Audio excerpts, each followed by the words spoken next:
I want to welcome you to our seminar today on behalf of our directors and the management and staff of the St. Lucia Workers Credit Union. We are so excited about this seminar today because for us, it's necessary for what we've been going through in this era, especially with this pandemic COVID. You know, we now have to take advantage of digital all the way. And in doing so, we need to be mindful to secure ourselves all the way, not maybe or sometime or partially, but all the way. So today we are really here to really educate you, educate ourselves on the steps that we can take in allowing ourselves to be a little more secure and also to take advantage of all the opportunities that we have when it comes to digital, especially at St. Lucia Workers Credit Union. Now, I know I didn't tell you my name. My name is Ivelle Doyle, and I am the accountant for St. Lucia Workers Credit Union, and today I will be your moderator. So as in anything, we always look to God before we have any activity, any meeting at St. Lucia Workers Credit Union. And today, even if we are virtual, there will be no exception. So let's look to the Lord in prayer. Father, we want to give you thanks. We want to give you praise, glory, and honor. We thank you for today. We thank you for our families. We thank you for life. We thank you for the board of St. Lucia Workers Credit Union, our committee members, our volunteers, and we are so grateful for our management and staff. And today we want to thank you for the opportunity where we can come together as one family and where we can learn from each other to be able to better ourselves, better our decisions. So today we pray that you will direct every presenter today, you will give clarity of thought, and even as they deliver to us, that we'll have a mind to understand and to grasp what will be shared with us today. We thank you even for the internet, and we pray that our internet will hold from now till the ending of our presentation. We thank you, and we commit everything that we do today, everything that we say today, in Jesus' name. Amen. So before we start, before I hand over to our first presenter this evening, I just want to go through our protocol for most, well, I will say all of you who registered, you would have received the protocol, or maybe you did not read it. So I just want to reiterate before we start. So all registrants must log in with their full name. And I think I can see that we're doing very good, except maybe one or two persons don't have their full name. So we'd love for you to have your full name on the screen. Also, we want to ensure that your microphones are muted at all times throughout the meeting. So you'd only unmute if you want to ask a question. We do not want any interferences, so our presenters don't have to stop and ask us, you know, to mute ourselves. So let's really cooperate with them this evening. We want to ensure that your cameras are on, because really today we're having a virtual face-to-face meeting. So we want to see your lovely faces. So if you don't mind, we'd really love for you to turn on your camera. And we want to ensure that you are, and you can give your full attention and you can really participate during the presentation, all of our presentations. But the last thing is we really want you to also bear with our presenters. We want you to hold all of your questions to the end of the presentation. So make sure you have your pen and paper close by so you can write your question down. So that means you won't forget it. I'm not sure what's happening here. You won't forget it. And then you can ask at the end of each presentation. So without further ado, I want to go straight into the business while we are here. And our first presenter will share with us on cybersecurity. And I know you would agree with me that this is absolutely important for what's happening with us today, especially with where we are going as an organization, where we are now going all digital. So we want to really encourage you. So to do that for us today is Sergeant Shervon Matthieu from the Criminal Investigations Department. So you'll understand that he's coming with a wealth of knowledge to share with us. All right, good evening, good afternoon actually. Good afternoon, Good evening. viewers. Yes, members of the St. Lucia Workers Credit Union. My name is Shervon Matthieu. I'm a sergeant of police. I'm attached to the Grocery Criminal Investigations Department. I've been a police officer for the past 13 years. I have spent most of my time in the Criminal Investigation Department. I received training in both fraud and homicide investigation. The fraud aspect, I received training at Red Track in Jamaica, where we dealt with a lot of credit card and debit card fraud. This is one of the offenses, I would say, which are seldomly reported. It takes place down here, but persons normally don't report it because most times the bank normally deals with the situation. I could tell you for a fact that there are persons who skim those cards where they have those devices, and if they get access to your card, they could skim it where they get all your information from the magnetic strip on that card, and they could transfer that to another card. A card as simple as a Matthieu card with another magnetic strip that they could go to an ATM or they could order stuff online with. So this is something that we need to be very careful when we have our debit and credit card. We all know that, can you go to the first slide?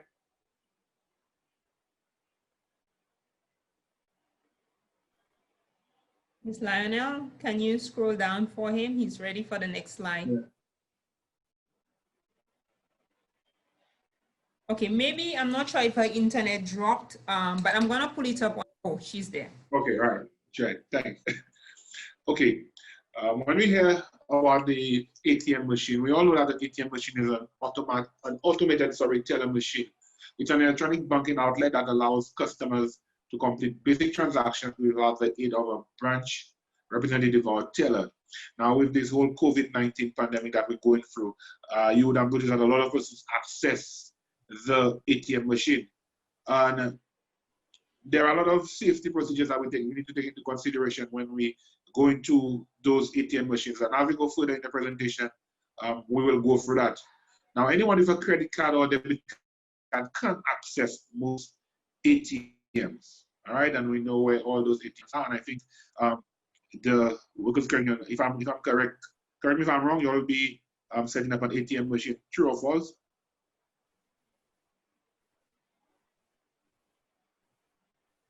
False. We will not be setting it up. I mean, we would have access to. Access to it, right. Right, but we wouldn't have one at our branch. All right, thank you. All right, the next slide, please. All right, so let's go into a few tips at those ATM machines. Whenever you go to an ATM machine, you have to ensure that it displays at least one of the brand marks. I know we have the banks in Bank of St. Lucia, we have Scotia, which is now Republic, or whatever bank, First Caribbean. And ensure that you enter your personal identification number, which is the PIN, and follow the instructions displayed on the ATM screen to choose your account. All right, now, as we delve further into this presentation, I will give you some tips when it comes to that PIN. All right, the terminal will immediately process the transaction and money will be dispensed in the local currency. I know some of these ATMs right now, they give out US. All right, when you're done with your transaction, ensure that you take your receipt. The transaction amount will be automatically deducted from your checking account. Next slide. All right, here are some few tips that you can take into consideration when you're using your card at the ATM machine. Keep your card in a safe place to avoid damage or theft. And when we say theft, I'm speaking of either whether you get robbed. All right, persons who normally snatch your bag, especially the females, the bags are normally snatched during a robbery. And if you at home, when your home is burglarized, most times when these persons come and they burglarize your home, they would, and if your ATM card is there, they would go for your ATM card or your credit card. All right, so we need to ensure that we keep them in a safe place to avoid damage or theft. All right, memorize your personal identification number. Never write your PIN down on anything in your wallet or on the card. I know some elderly persons, they will not be able to remember those pins, so they normally write it down on a piece of paper, which is very wrong. So if any of you, your parents or family members, write down those pins on a piece of paper, ask them to get rid of it and try to memorize those pins. When selecting a pin, avoid numbers and letters that relate to your personal information. Like some persons, if you were born in 1972, the pin for the ATM or the debit card would be 1972, the date of birth. And this is very easy for somebody to pick out. For example, don't use your initials, your birthday, your telephone or social security number. If you have such a number, contact your bank and get a new PIN issued. Immediately report a lost or stolen card to your financial institution. If your card gets lost or it's stolen, ensure that you report it, right, to avoid any loss, right, anybody accessing your account, all right. To help guard against fraud, keep your ATM receipts until you check them against your monthly statement. A lot of persons, we just access the ATM machine and we do not check our balance. Sometimes we go to the bank. Like a few days ago, I was at the ATM machine in Grosley, and I noticed a young man came there, used the ATM machine. He said that he had $200, but right now it's telling that he has nothing. When he went into the bank, he noticed that one of his daughters ordered some stuff with his ATM machine because he does not check what is happening with his account. So this is one thing that we need. The next slide, please. All right. Credit card and debit card fraud tips. All right. Credit card fraud is defined as when an individual uses another individual's credit card for personal reasons while the owner of the card and the card issuer is not aware of the fact that the card is being used. And as I said earlier, we have a lot of these reports here in St. Lucia, credit card fraud. Next slide.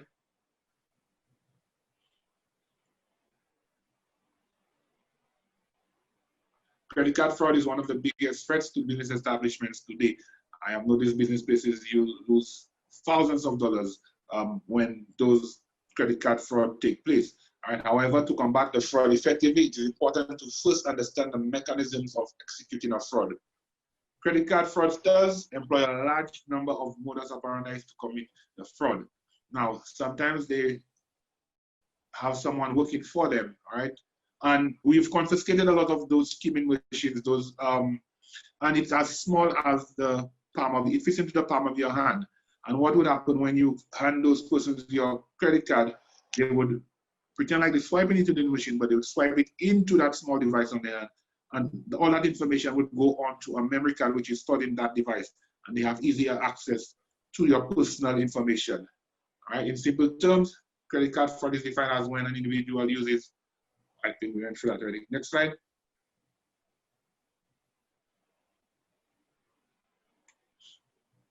Right. A few ways that credit card and debit card fraud are committed. An act of criminal deception, mislead with intent by use of unauthorized account and someone else's information. All right. This is basically when somebody accesses your account to order stuff from Amazon, eBay, or whatever it is without you knowing. All right. Illegal, unauthorized use of your account for personal. They would order stuff. They would purchase at different stores online, or whether it is in the general castries or grocery area.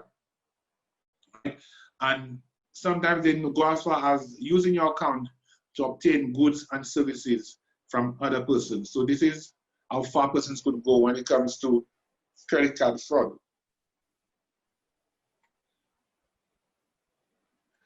Becoming a victim of credit card and debit card fraud can be an extremely frustrating experience. I would tell you, it's back and forth. The investigative process, you need to come back. The investigating officer need to gather documents from the bank. And sometimes, most times, it's the bank takes a while to give us those documents that we need to prosecute those matters. All right, so that we would have to execute warrants at the bank to get that information to help prosecute. So it's very frustrating experience for the victims. A lot of times I've seen persons, they give up, sometimes those matters take almost 6 months to investigate. So when I tell you it's frustrating, it's very frustrating when you become a victim of a credit card fraud. All right, while we cannot guarantee that these tips will prevent you from ever experiencing fraud, we believe they will give you a higher chance of avoiding it. All right. Always take time to check ATM for extra devices. All right. Right now, I noticed that at Bunga St. Lucia, I think the card normally goes in really slow. This is because there was persons used to place devices in there that would take all your information from your card when you go use the ATM. That's why we have to ensure that we check the slots that we push in the card into to ensure that there is nothing there. There are no devices. I remember we recovered the device with a camera. They would normally put it above the area where you place your PIN, and it would record, and that information would save onto a memory card, and that person would return later in the evening and take that device and go to their home, and they would see your PIN number. All right, they would have your PIN number, and then at the same time you had already pushed your card into the ATM machine, and the device they had there would get all the information from the magnetic strip, and then they would make dummy cards with blank cards with magnetic strips and go back and withdraw all your money. All right, do not use the ATM with loose parts. Always check the keyboards. All right, inform the bank or wherever you're using the card for potential problem and find another location to perform your transaction. Be cautious when using an ATM to avoid intentional distraction by fraudsters attempting to steal your card.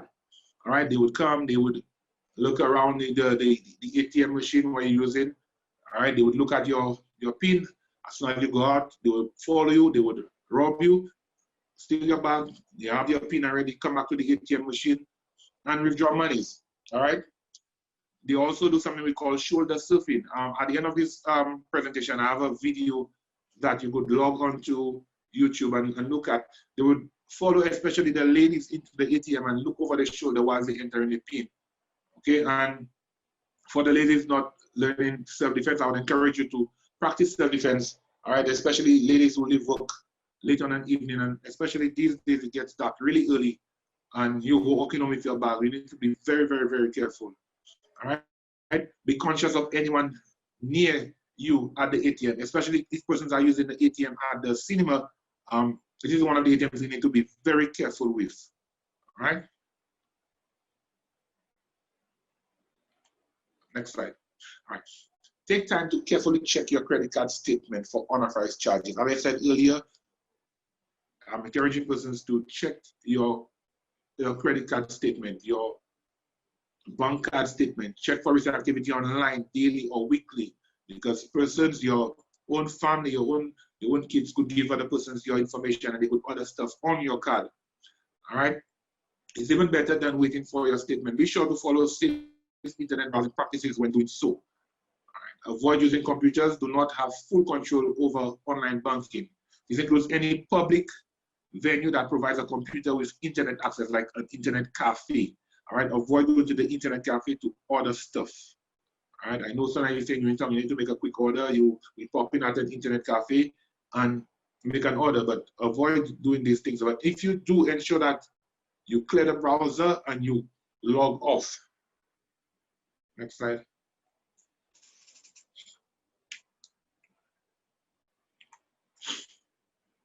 Never give your debit card and or PIN number to anyone. I remember a situation where a young man gave a young lady his PIN number to order some stuff, and she never forgot the PIN.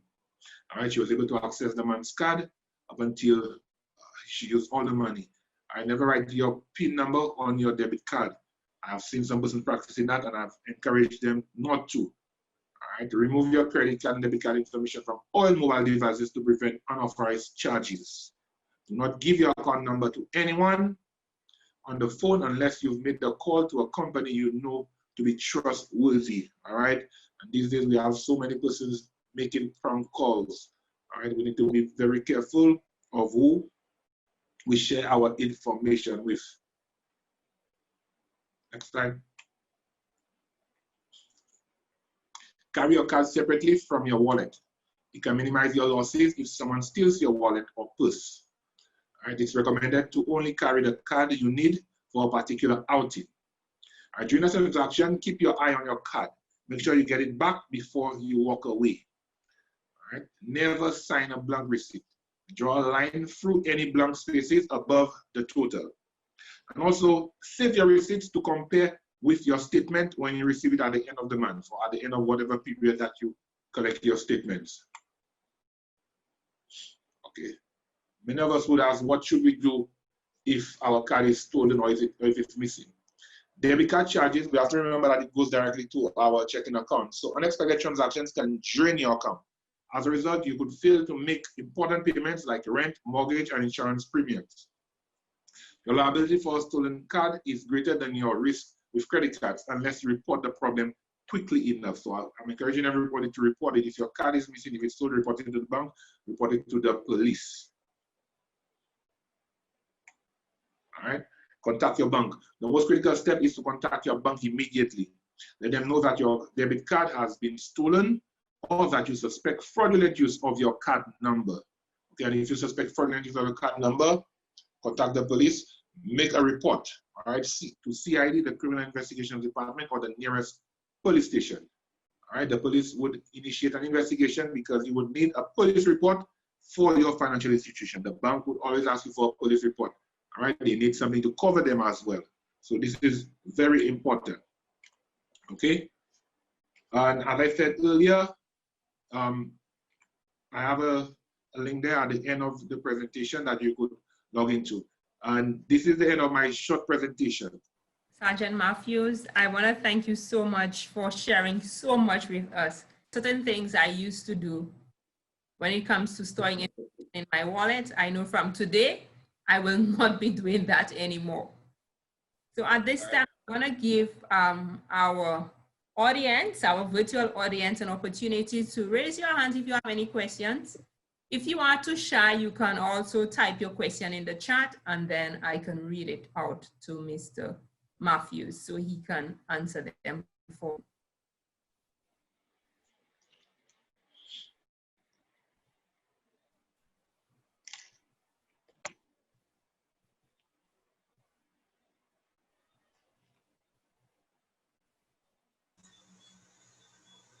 Good evening.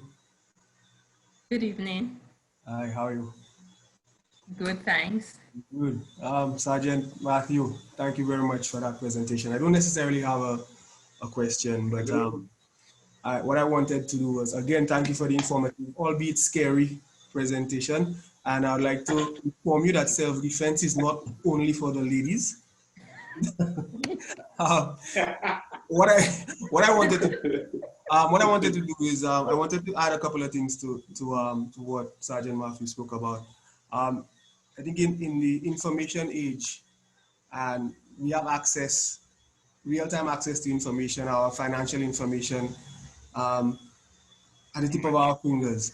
And it's not necessarily always the ATM or the credit card that is the risk. I think that once we use computers, PCs, phones, there's an inherent risk there. So I always want to advise people to, if you check your online banking on your phone or on your computer, always have a password lock on there. You never know, that computer might be stolen, that phone might be stolen.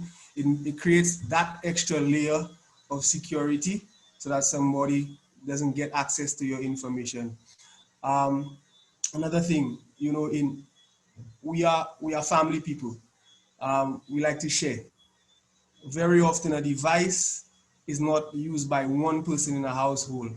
So it's probably not a good idea to use the save password option on your online banking or on Amazon or any type of financial information where you need to log into. I know we like freeness. We like to, even if we have a data plan on our phones, the first thing that we do nowadays is ask for Wi-Fi. Be very careful. Be very careful how you jump on Wi-Fi networks with your device. And that goes for your mobile phone, your tablet, or your PC. They're very, very astute, bright criminals out there that are waiting for individuals to jump on public Wi-Fi spaces to intercept your devices. And once your devices are intercepted, they have access to your information. So if you're going to do that, always use a VPN. Remember the term, I don't want to be too technical, but what a VPN does, it basically creates a blindfold for all your information if you do jump on a private network.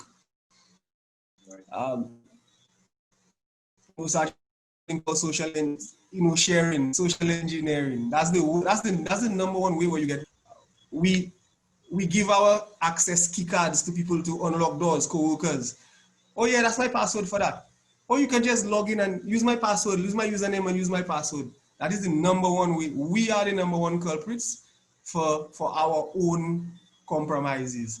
So as much as it may be difficult to do, please do not share your passwords for your financial services with any and everyone or anyone. So that's all I wanted to add. I will go back to being scared, Sergeant Matthieu, by your presentation. Thank you. Thank you so much, Mr. Collymore, for adding that bit to us. And I'm sure all of our members, everyone on the call today, would appreciate what we've heard from Sergeant Matthieu. And like I think someone asked a question. I think it's typed. It's in the chat. It's in the chat. Yeah, about the 6 months. I think I saw it pop up. If you go to the chat, you will. I'm actually not seeing it. So can you? Oh, it just came on. Okay, right. I think the person was speaking about some investigation. I didn't read it fully. I just saw it pop up. But I think what they were trying to ask is the 6 months. Okay, so there is indictable matters and there is summary offenses. The summary offenses, we have 6 months to investigate it. That basically will be a loss under $500. Okay, with the indictable ones, we have over a year, 2 years or more to investigate the matter. Now, as I said earlier during the presentation, there's a lot that we have to do when we investigate into those fraud offenses, especially when it comes to your monies on your account. And one of the main things is executing the warrant at the bank. Sometimes the bank don't give the information one time.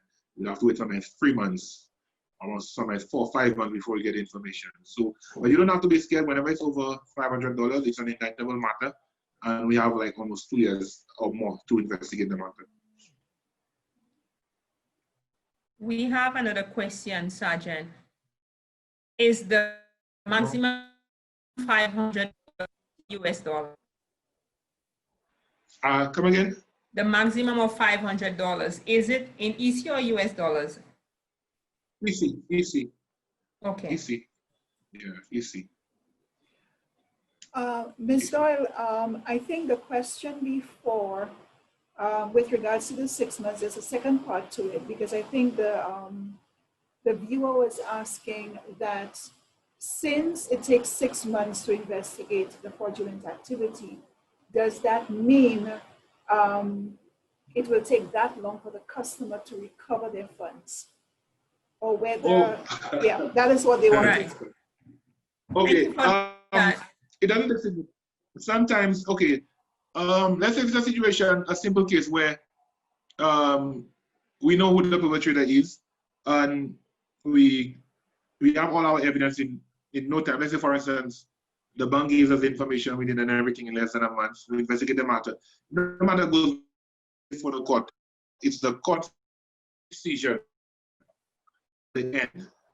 And that's why I said it's very frustrating, especially for the victims. Imagine your money, you lost $40,000 and then you have to wait like almost 4 or 5 years before that matter is called in the high court and then wait for a trial.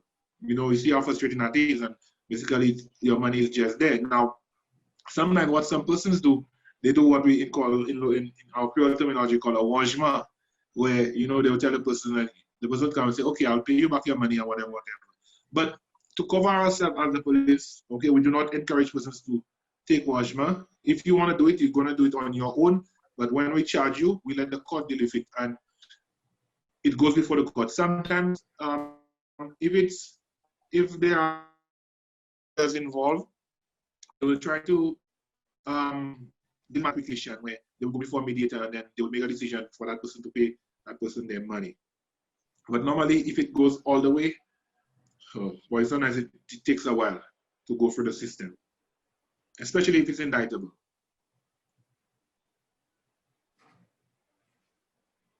Thank you for that, Sergeant. We No have problem. somebody, if a hand's been raised. Let me unmute you, Mr. Branford. You can unmute on your end. Okay, good evening. Can you hear me? Yes, we can hear you loud and clear. Okay, perfect. So my question is in regards to the point made earlier, I think by Mr. Colimo, in regards to the Wi-Fi. Because I think a lot of people would be susceptible to that. And because we, like he said, it's not necessarily a freeness, but if there's an open Wi-Fi connection, you'd probably want to jump on it. How, like, I'm just curious, is there any signs or anything that, I'm just thinking, how would I know that a Wi-Fi connection is being compromised or it's not safe, or like, I'm just trying to think, what kind of guidance would we give somebody in regards to something like that, other than if you don't know the person, don't jump on the Wi-Fi? Is that, how would you know these things?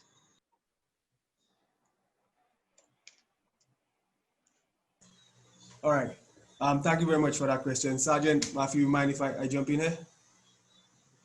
All right. That's a very good question. And usually you find in St. Lucia, the OECS, the wider Caribbean, we're very poor about providing the requisite warnings. If you ever travel to the US or the UK, when you log on to a public Wi-Fi network, you usually get a login page. And on that login page, they let you know that it is an open Wi-Fi network, and there is the possibility that your information can be intercepted. So they usually give you a few tips in terms of what type of things that you should not do on there. Financial transaction is usually one of them. In addition, the business houses and organizations that do provide a public Wi-Fi service, just to be honest, they do a very poor job at giving these sorts of warnings. So basically, the responsibility is actually on you. Additionally, it is not necessarily a hacker or a individual on the outside that, if you are logging on to a public Wi-Fi network, let's at the St. Lucia Workers Credit Union, for example, you offer it to their members as a courtesy. God forbid there is an unscrupulous staff member that works there or is part of the IT team, that information is stored, and that an individual can actually, that works in the organization, can actually access that information and intercept it. So it's not always a threat from the unseen eye, but the seen eye is one of them. So to go back to your original question, it is it's twofold. It is your personal responsibility not to participate in certain transactions on a public Wi-Fi network, but it's also the responsibility of individuals who are providing the service to provide, one, at best, a warning or an alert that it is a public network, and two, there should be certain levels of security that are guaranteed on there. But again, these things are beyond the control of the customer, so it's a situation of buyer beware. So I hope that answers the question. Did that answer your question? Yes, it did. I just wanted, he just confirmed it falls on me. So yes, it Absolutely. does. Absolutely. Okay, great. Sergeant, we have another question, which is actually a follow-up from the 6 months question. Yeah, insured. Pardon me? Yes, the Issue for initial the money one. was insured. Pardon me? Yeah. I think the question asked whether the money was insured. All right. Right. Now, so we have to take the cases on its own merit. Now, if there's a situation where your money is accessed from your account at the bank and it's no fault of yours, yes, the money is insured and then it will be returned to you. Okay, but if the situation where you had an involvement, now I'll give you a simple scenario where someone lost all their money and the bank never paid it back to them. Persons with those, the machines, like at Massey, next to the cashier. A business owner, he had one of these machines, and one of these fraudsters, they were coming to him to make purchases with other person's information. And he allowed them to use his machine, enter their PIN, they made purchases, and what they did, they would return the following day to say that they didn't want the items. And then what he would do, he would reimburse them. Then they would go to the bank, make the withdrawal, come back to him, give him a compensation. And then later on, he reported to the bank, making it look like it was persons who defrauded his business using those fraudulent credit cards.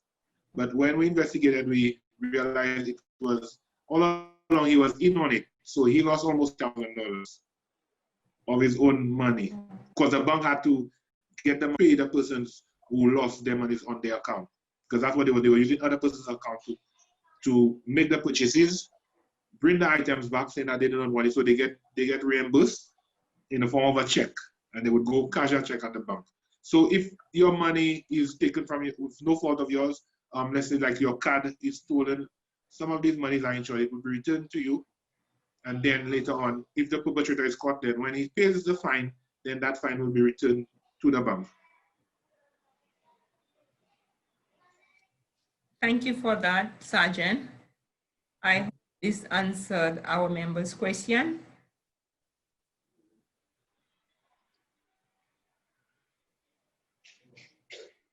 Okay, I don't see any more questions in the chat. And Mr. Branford, you still have your hands being raised. Is that a coincidence, or you have another question?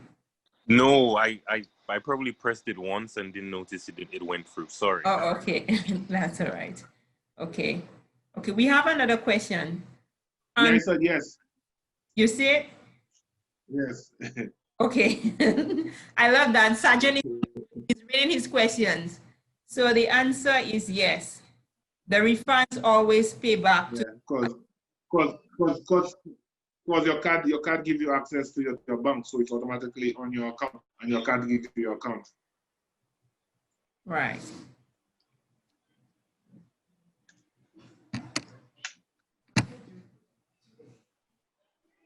Okay. Hey, Ivelle. Hello. Hi. Yes, I can hear you. I have a question. Just thinking to the sergeant. Now that there's how often, or how can I put it? I'm not trying to get direct in regards to your information, but like going through maybe the last 2 to 3 years, how would you consider there's been a spike in card fraudulent activities, and like how much have you seen it increase like over the past few years? Is it something that's very prevalent all over the place, and it's something that you're seeing increasing, or is it at a steady rate? Just curious. Yeah. Well, from my personal experience, I would say on a monthly basis, about 3 reports on a monthly basis.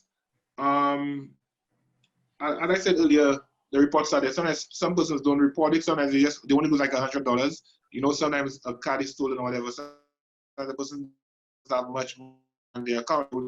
Sometimes $200. As I said, when sometimes your card information, there have been situations where they always go to make purchases, and purchases of what? Alcohol, jewelry, perfumes, you know, these type of purchases, not anything good. So the reports are there. All right. And as I said, I would encourage the retailers, you know, do not give persons access to your card. 1, and 2, some persons would charge for them. All right. All these is things that the bank discourages, because they would see like you also a perpetrator, you aiding and abetting that person in committing those fraud offenses.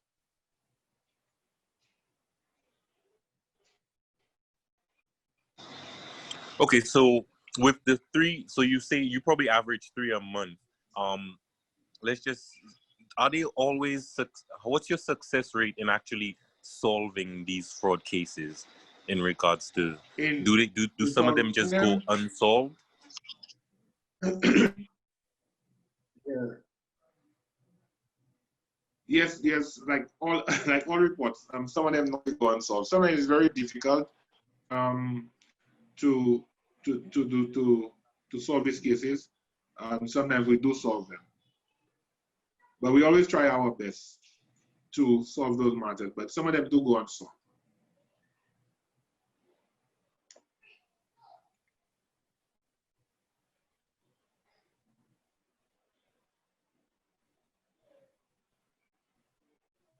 So I think this is all our questions for now. Yeah, I think somebody asked, wow, the retailer lost their money. Yes, Because yes. the retailer aided and abetting. Now, aiding and abetting is yeah, it's also a criminal offense. Basically, he assisted the perpetrators in committing the act. And with crime, there's accessory before the fact and accessory after the fact. So basically, anything you do before or after the commission of the offense, you part and parcel of it. Okay.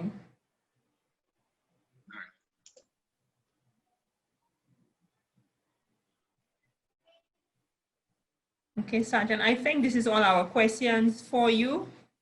No hands have been raised and no other question in the chat. So if you have 1 minute, if you have one question, you want to ask him one last question.